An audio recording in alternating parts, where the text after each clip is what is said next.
Lindsay, who are you? Um, you start off with real easy ones. I know. Um, I've only had my whole life to think about it, but um, my day job, I'm creative director, and I'm an entrepreneur, and I definitely see those as big hats that are part of who I am. Yeah. The other parts of who I am, I'm a mom, got 2 kids. Uh, I'm a good friend. Um, yeah, so Hmm. those are I think that's sort of the top line list. What what resonates most? We were just chatting about being in our 40s.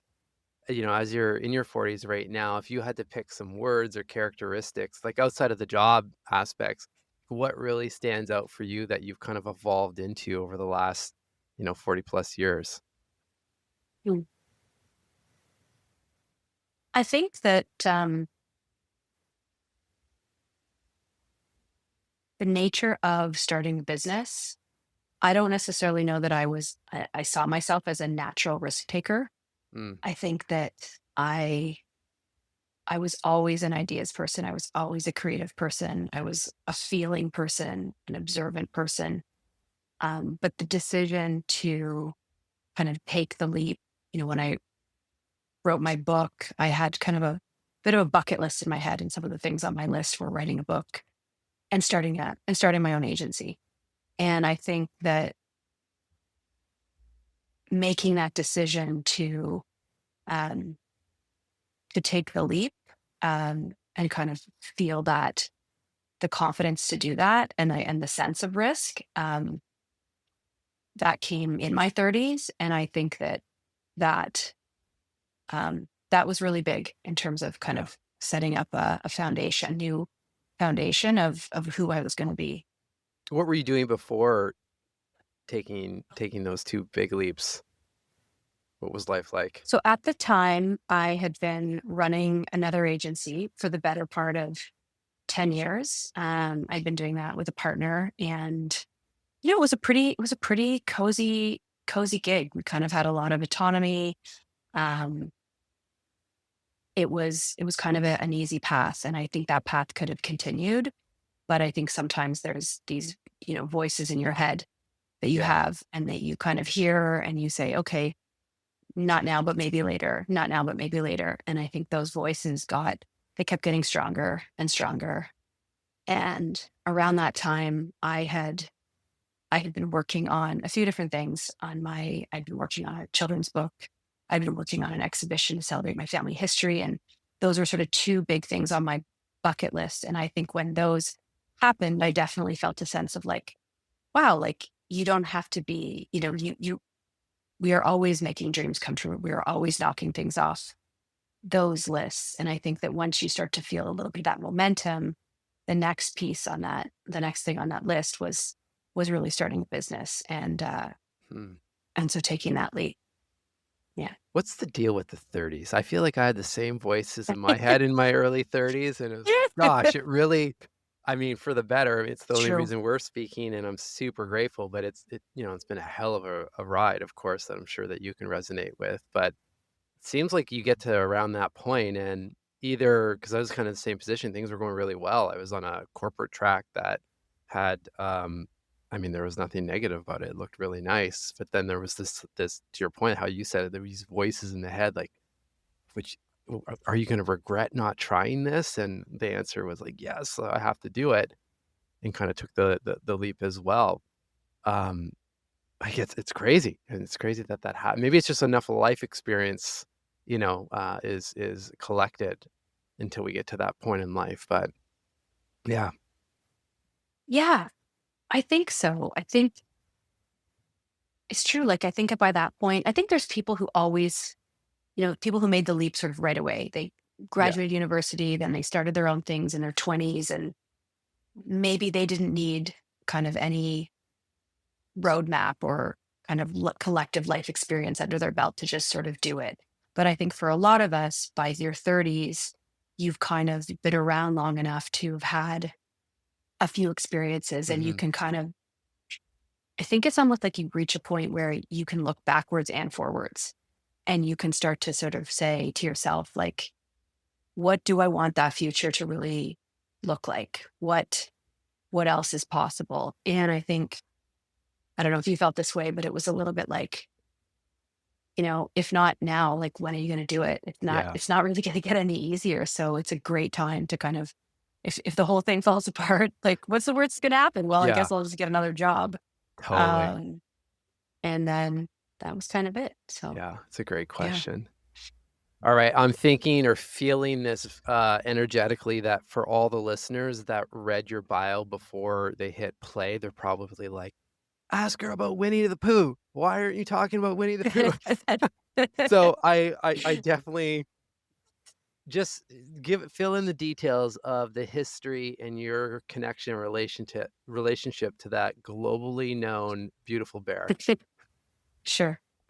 So sometimes I along the way, I like to say that Winnie the Pooh was my great grandfather's pet, inspired, or sorry, was inspired by my great grandfather's pet. But sometimes a fast way to summarize it. But Okay. essentially, I think I was probably about 8 years old when I kind of really came to understand this curious family connection to the world's most famous bear, and that was that my grandfather.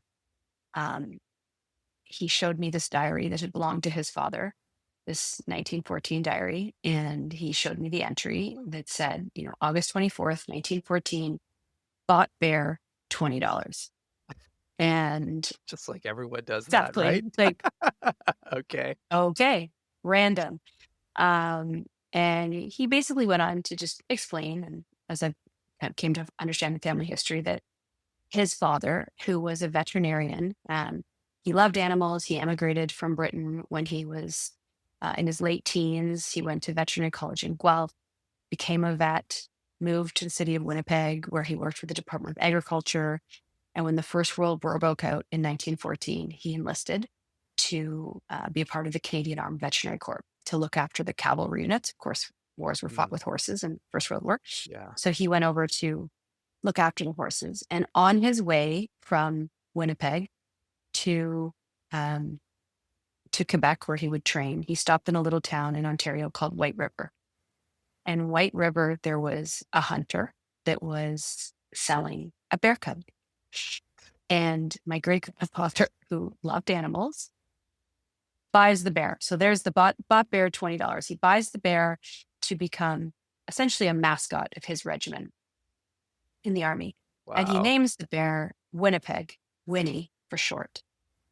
And he kind of, I think, has this idea probably that this mascot will keep their city feeling close to home. Probably just a simple act like this bear cub will become a source of joy for him and his fellow soldiers. So she travels with them to Quebec. Then they cross the Atlantic, and she lives with him in the army camps in England for about 4 months, and then realizes they're going to the front lines in France, and that it's really not a safe place for a bear cub. Yeah. So needs a new plan. New plan. So then he essentially reaches out to the London Zoo. And at the London Zoo, he says, would you be able to look after my pet bear? I'm going to war. And the But London Zoo at any agrees. moment, are they like, that's not a normal pet to have? I mean, I'm Yeah, I stating the know. And obvious. the interesting thing is like, as I've come to understand, there were lots of animals that were used as mascots during the war, Oh, and there were okay. definitely bears as mascots. So Wow. it wasn't common, but it Yeah, happens. So sure. he basically leaves her with the London Zoo, and over, of course, the First World War, which some people thought would be over by Christmas, lasted for 4 years. And during that time, the author, A. Milne, and his son, Christopher Robin, would go to the zoo all the time. And Christopher Robin had these stuffed animals, one of which was a teddy bear. But this name was Edward. And he fell in love with this real bear, Winnie, at the zoo. And she was well known for like being very friendly and well trained, and kids could ride on her back. Things that would never happen in 2025 No kidding. at all. But he befriends this bear, and he renames his stuffed bear from Edward to Winnie. And then, as his father, the author is essentially witnessing this friendship between a boy and a bear. He writes these stories that are inspired by Christopher Robin's stuffed animals, including Winnie the Bear. So that is how my great grandfather's pet bear ended up going on to inspire a very famous bear. It's Yeah. it's wild. I mean, I imagine because I remember when I first heard the story, I was like, how did I not know this? It's so Yes. wild, the backstory. I mean, imagine everyone listening is probably thinking the same thing. So for you, this being a part of your family history, was this something that was talked about often? Like, where did the spark come from you writing 2 books about this history and I mean, and best-selling books as well? I mean, it's pretty remarkable. Thank you. So, as I mentioned, I think I was a kid when I came to understand the story. And over the years, I watched my grandfather do a few different things to kind of make this story, um, this history kind of cement its place within Canadian history because a lot of people did not Mhm. know the story at all. And so there was a few things he had worked with Canada Post, and there was a stamp that was made. There was one of those Heritage Minutes commercials. He worked pretty hard to fundraise and have a statue built in the Assiniboine Park Zoo in Winnipeg, and there's one in the London Zoo as well. And most of what he did was about really commemorating this history and kind of Yeah. making it known. And I was kind of the grandkid, one of 6 grandkids on my mom's side, who was really just kind of captivated by the story. I just think I just thought it was, whenever I had a chance of, being like grade 4 and having a show and tell, or I would share the story because I just thought it was sort of remarkable. And the older I got, I went to journalism school and I graduated and I started to get this idea that wouldn't it be neat if, at some point along the way, I'm probably going to have kids. And wouldn't it be neat if I could share this family history with kids as a picture book? And had this idea. And to be honest, I met with one of the publishers of a very large Canadian independent publishing house, and they kind of really didn't get the idea. And it What? was sort of like a classic, like, yeah, no. And it was weird because I sort of thought, that doesn't. I don't know why there's a no here, but there's a no. And anyway, I wasn't discouraged. I kind of kept at it, but it took sort of, as those little setbacks do, sometimes you sort of have to regather some momentum. And fast forward to a few years later, and I found out that I was pregnant with my Mm, son. And I knew his name was going to be Cole, which was short for Colburn, my great grandfather's last name. And I sort of thought, if I don't do this now, it's probably going to be another 10 years. So I kind of really if not got when. serious, and if not when. And was very lucky that I happened to meet an editor who was from Winnipeg, who worked for an American publisher actually, but who completely got it. And then it was kind of, yeah, this sort of magical thing, that this journey that kind of unfolded where it was happening. And again, it was like, this is a bit of a dream come true. Yeah. Yeah. And you were writing I'm just trying to put, like, kind of the timelines together. You were working at that time, you were working at an agency or a partner at an agency, and then, I mean, you're about to have your first child and also writing this book. Like, Yeah. what did I guess, how did you do it? Or, like, what worked well for you at Hmm. that time to pull it off? Because I think people, especially in the writing world, I was like this as well until I started working on my books.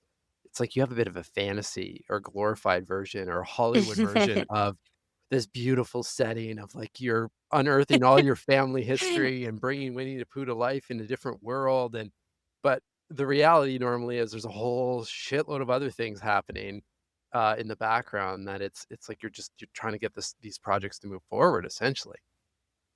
Yeah. Yeah, I definitely think that's true. I think, one thing I often think about that I did do that I think was good was I started to tell people that I was Mm, writing a book. And I remember feeling very nervous doing that, being like, okay, if you're telling people, then guess what? Like you're now going to Yeah. have to make it happen. Like if you now you don't want to be that person who said they were going to write a book and kind of failed.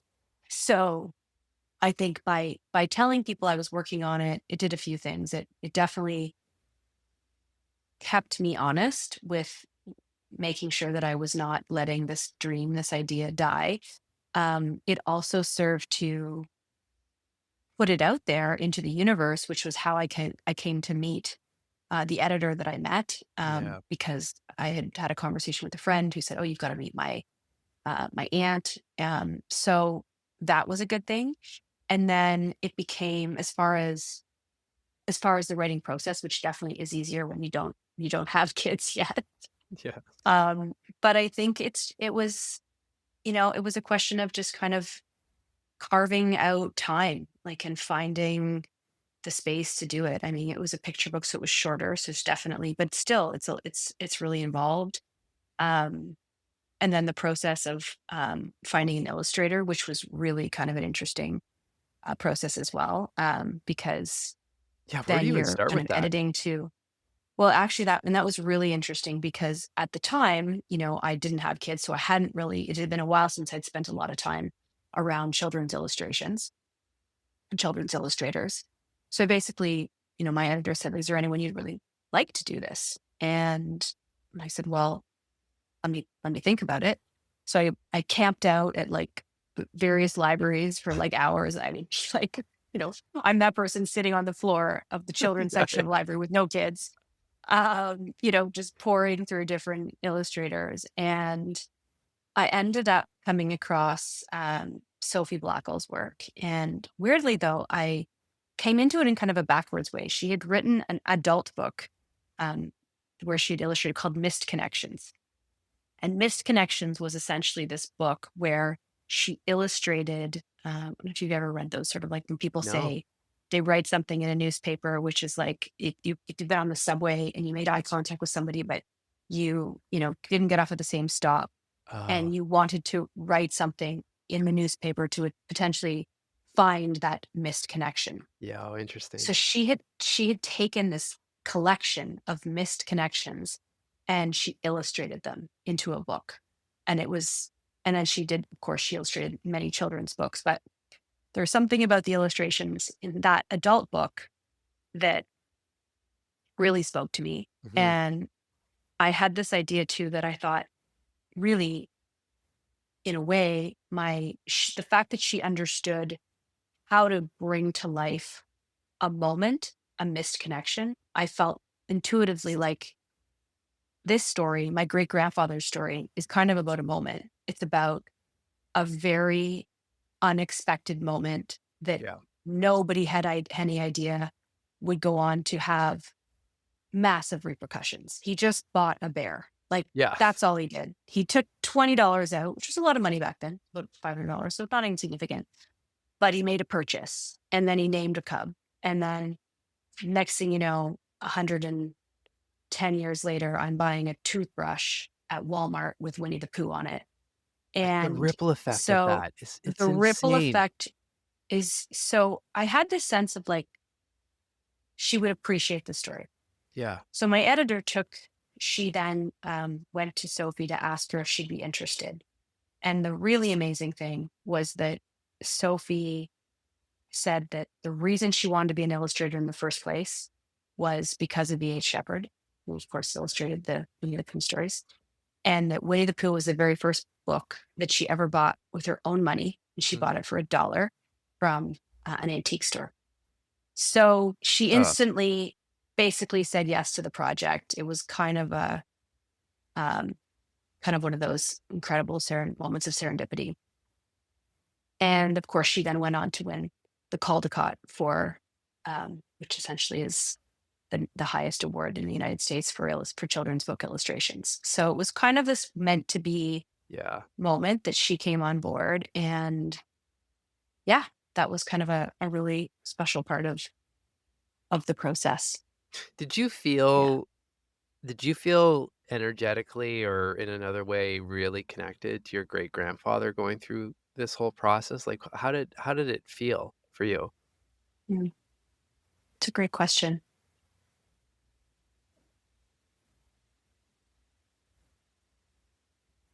I think that at the beginning, I wouldn't have described my curiosity for the story as a personal connection or curiosity about him in some Mm, ways. I was definitely curious about the story and the moment that went on to have this big impact. But as I got into it, it became, in a lot of ways, the most interesting part was trying to imagine the headspace of him, of this relative that I never met. My mother never even met, who died before my mom or my mom's sisters were born. And it became a little bit of like trying to piece together what happened, and even yeah. though there was not a huge amount of ways to really know what happened. But um, I do think that that became like I did feel more connected to it. Like the simple things, like, well, what would his personality have been like that Hmm. would have allowed him to have made that decision to buy a bear? Like that feels a little bit. It feels bold. It Yeah, feels I'd say. um, that wasn't a planned experience. And then to think about what would have been involved in, not only did he train this bear cub, but he trained a cub that went on to become a bear cub that was written about by zookeepers that said she was the most, well trained bear they had ever had. That there was never, that she lived for 20 years, which is a long time for a bear at the zoo, Mm, never had an incident. And if you think about that alone, like the fact that we know that children were riding on her back, she was very friendly. And the fact that um, I went on to understand that he had grown up on a farm where his dad was a stable manager. So he grew up around animals.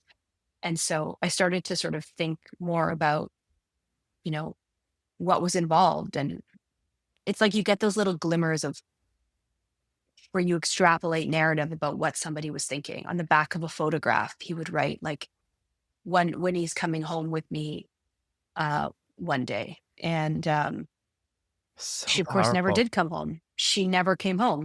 Because the war lasted 4 years. When he had leave, he would go and visit her. But in the end, it was like she had a new home and he wasn't taking her from that. So Yeah.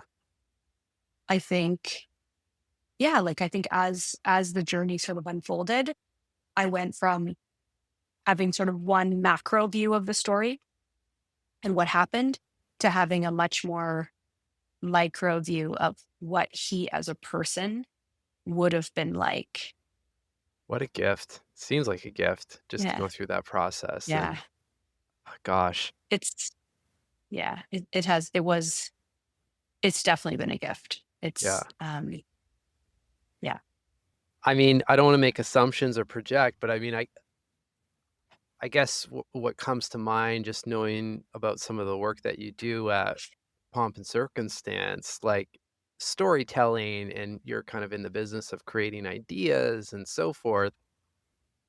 I How much of just that whole world of just Winnie the Pooh and, like, the history and so forth and the work that you did on the book, how much do you think that actually influences what you do day in and day out in this kind of work of storytelling? Mm. I think um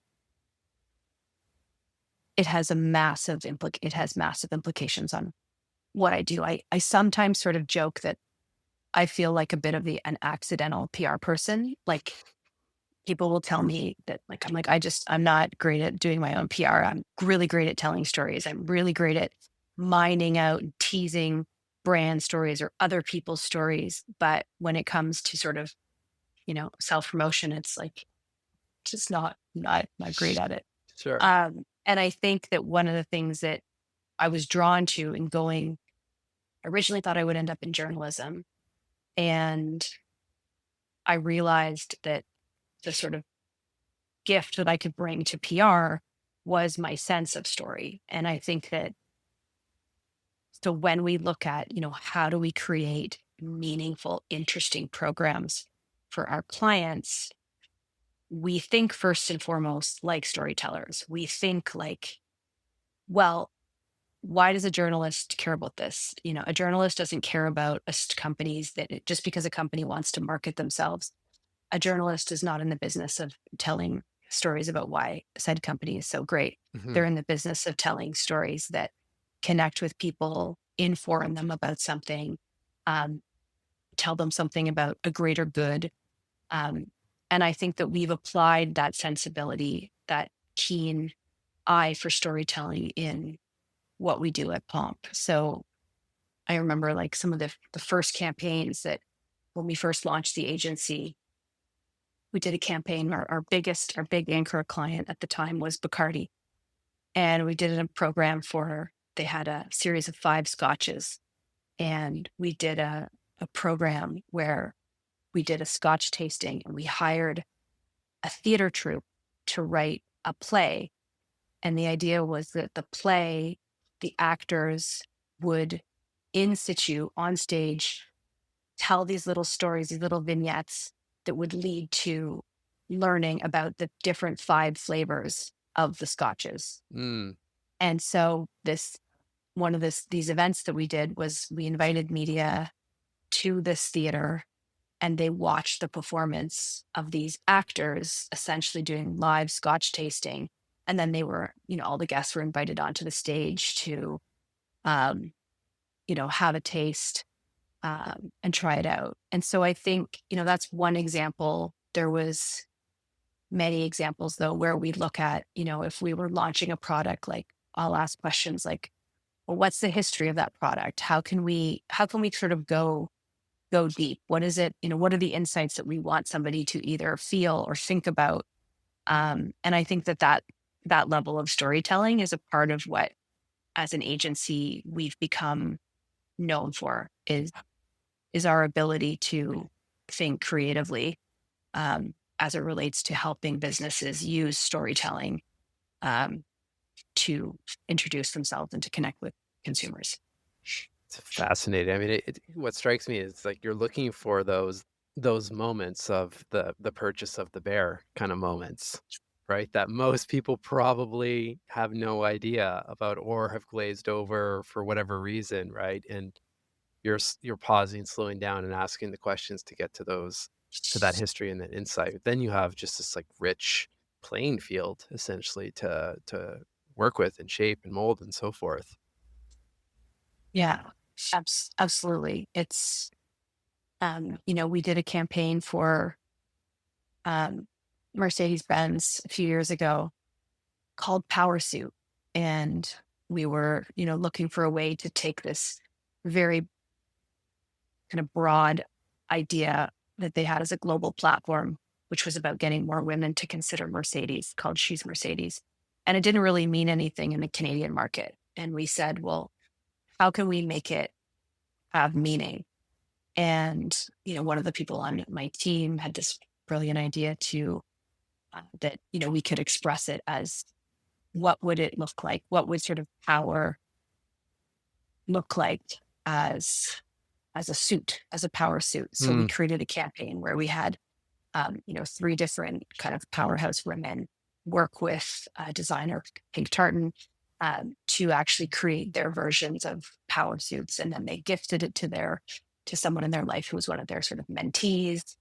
So it created, this is a car company, but it by looking at it with a lens of fashion and looking at it from a lens of sort of that, relationship of how it could be expressed creatively through fashion, we were able to create a program, that then had a lot of depth where, Yeah. we did it in the lead up to International Women's Day. There was a component that supported Dress for Success, which is a charity that helps women, essentially, become more successful by doing simple things like giving them interview techniques and getting them clothes for their interviews. So I think there's a lot of ways that you can take simple nods that brands have about where they want to be or where they want to go, and you can find creative ways through storytelling to help them express it in ways that are interesting, and and have depth. Well, and allow people to what comes to mind is, like, allowing people to feel something immediately, Yeah. right, from that experience and through good storytelling. I mean, I think that's everything. I mean, whether it's Winnie the Pooh or commercials or any kind of stories and so forth, like, as soon as we have that emotional connection and we feel, it becomes a whole other level, and I think, like, that's what I'm interested to see play out, and I'm curious to get your perspective just in the world of AI. Obviously, I use AI a lot, like, in terms of my work and then the next book, um, from a research perspective, but I think they're also I don't know. I mean, I think we're gonna kinda come it's a bit of a sexy technology right now, and, like, a lot of people are using it, but I think we're maybe there, if not really close to a longing for real, unique, original, and authentic content. And I wonder what you're seeing in your world from that perspective of, like, is it a meld or a blend or, like, where are we heading? Mhm. Yeah, I'm fascinated, as we all are right now, watching AI unfold, and I think fascinated from a professional standpoint, from a personal standpoint. Um, I think I keep listening to interviews that I feel like present the sort of optimistic and the pessimistic view of it, which is like, on the Yeah, one hand, like, are we all gonna like literally have no jobs and in short order? Or is this gonna be, the thing that propels us to have an entirely new realm of industries that we never could have imagined? And not sure entirely where I land, but I do feel like when you combine it with your own intrinsic humanity, um, there's a lot of potential. Like, I see our team using it creatively, and we're challenging them to use it. We're encouraging them to push the envelope. We're also encouraging them to make sure that they are, not just accepting things at face value. Like, it shouldn't be it should be a dialogue. yeah, It shouldn't be sort of a, here's the question, here's the answer, and that's it. I think when it's used well, you are kind of using it the same way that you would use another collaborator. Like, for mhm. me, I definitely, when I use it creatively, it's like we're having a conversation. Yeah, for sure. And there's sort of a, here's the kernel of an idea. What do you think of? And then there's a little bit of back and forth. And so I think that, and I would say the same on the personal front. Like, I used it the other day. I probably should say this out loud, but I used it the other day with something to do with my kids. And I was like, how do I handle this situation? Because I keep reading articles about, it being used for therapy and, Yeah, all kinds of ways that people are using it in their personal life. And I have to be honest, like, what it came back with was pretty sound, pretty sound piece of advice. Like, for it did sure. as well as what my friends would have done that day. Um, but I think one of the things though that worries me is that, obviously I have a 13-year-old son and almost 8-year-old daughter. And we have we, as in you and I, or anyone who's sort of been through a full education system or a full time as a human, we have a basis of learning how to think. And one of the Yeah, things we sort of say around here that my team is nose missing is like, what I value is when people pause and actually think. And my worry sometimes is just that we have to make sure that our next generation, before it's learning to use and incorporate all these tools, that it has established a basis of being able to think thoughtfully, to think critically, to ask the questions. I mean, AI is based on prompts, yeah. and you need to think of those prompts. So I do think that that part, um, as a person raising humans that will grow up with this as a part of their world, how do we make sure that they really have a good foundation from which to use this incredible tool? I mean, I couldn't agree more.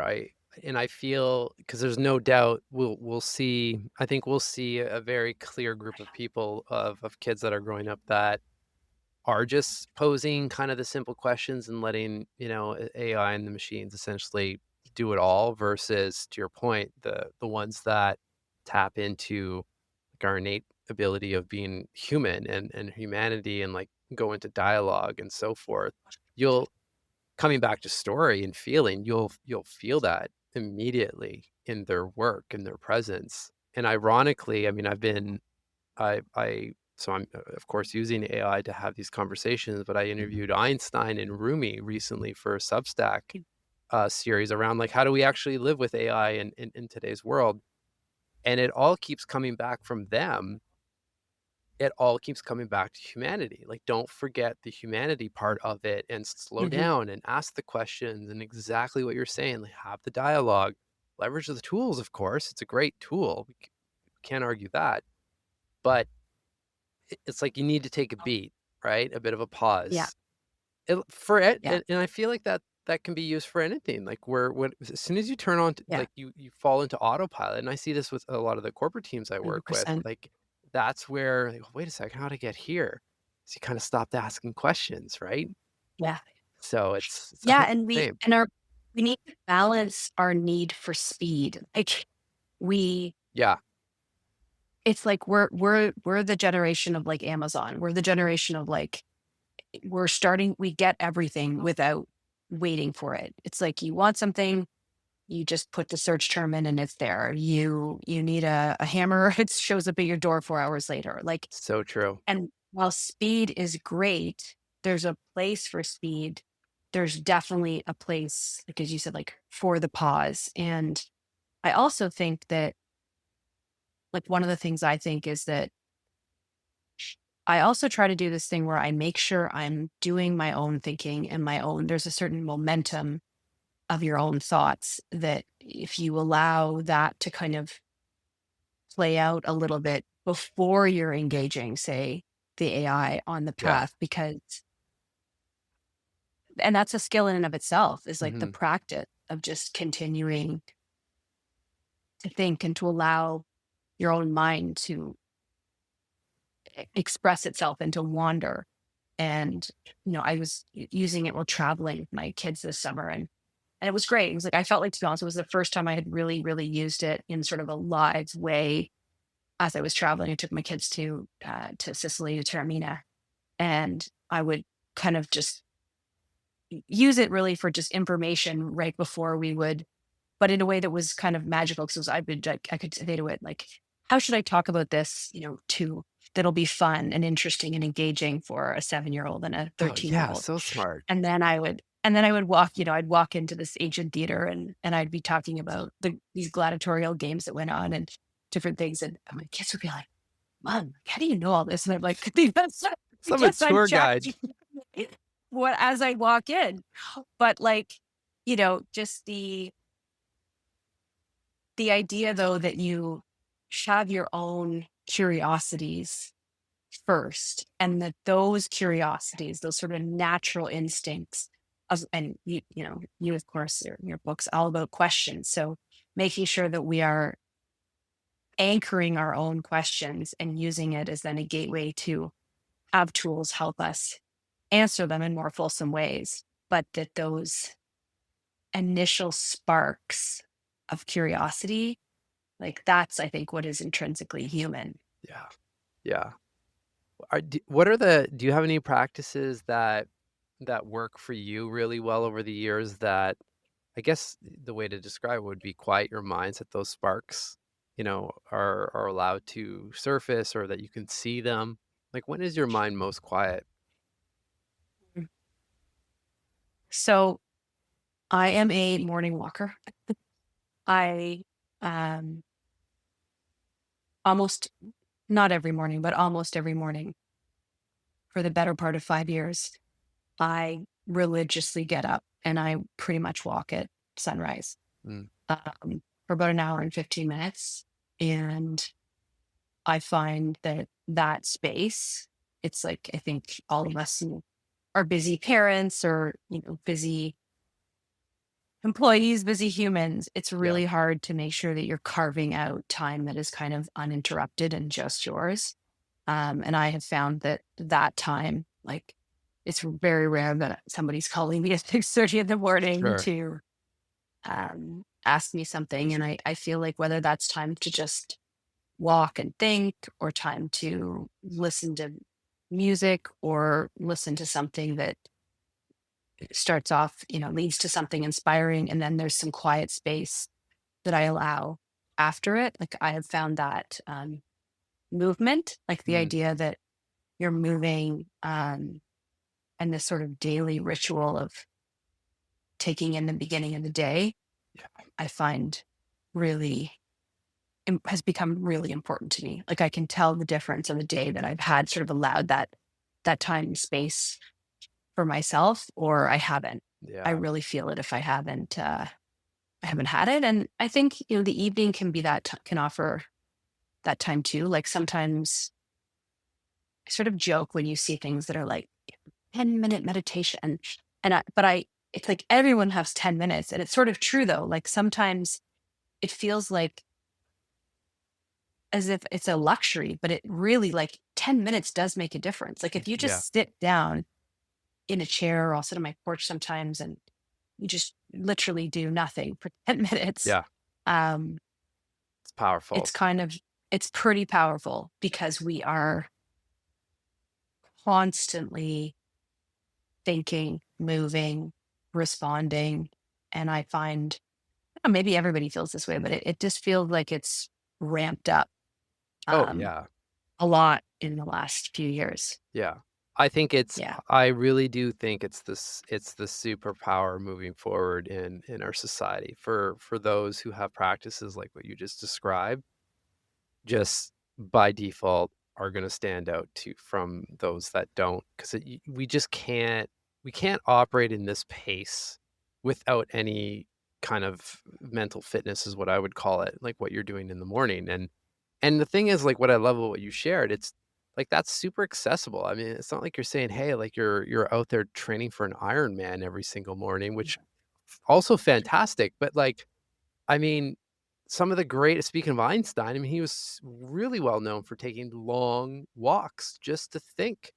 I mean, this is not new stuff. It's been if you really start to look, like, these are the practices that have guided some of the most innovative and brilliant thinkers of our time and before our time. So, yeah, we just it's like we overcomplicate everything to your point around like, "Oh, I only have 10 minutes. I can't, get in my giant meditation and cold plunge and then 15 push-ups and run around the house kind of thing." Like, just dial it back. It's okay.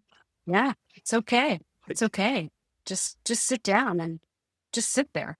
yeah. Literally just sit there. And yeah, I think that's it's true. It's powerful. But I love that you just told me that Einstein was known for the walks, because now Yeah, he's your I'm gonna pal. drop that to my kids. My pal, For sure. exactly.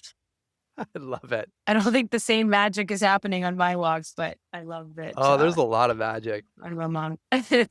There's a lot of magic. I'm gonna bring it full circle and wrap with this. I'm not sure if you've ever thought about this, but I feel like I'm about to think of this question. But have you ever asked or been in situations where maybe things are tough or you're trying to find clarity? Have you ever asked the question, "What would Winnie do?" Mm,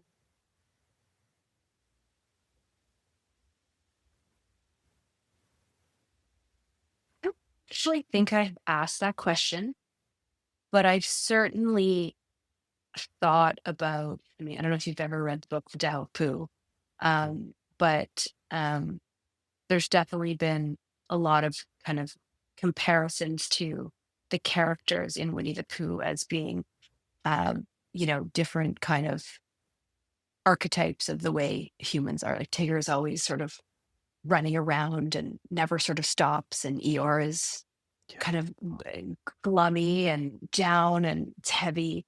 And Winnie is like sort of Zen. Like, Yeah. Winnie is like Buddha. Like, Yeah, Winnie is totally. like, um, so while I don't actually think I've said what would Winnie do, I do think that on my best days, I feel like there's like a presence that I do try to channel, that is calm and present, uh, and on the best days, wise. So, Mm. I think, and I feel like Winnie as a character was all those things. So while I haven't specifically said it, I do think if you're going to channel anybody, the Winnie is pretty good, is a pretty good character um, to channel from. I can't think of a better place to end than channeling a little bit of Winnie, right? Thank you so much. I really enjoyed this conversation, Lindsay, and appreciate what you have put into the world and continue to put into this world. So thank you. Thank you so much for having me. It was such a thoughtful conversation, and I loved being part of it.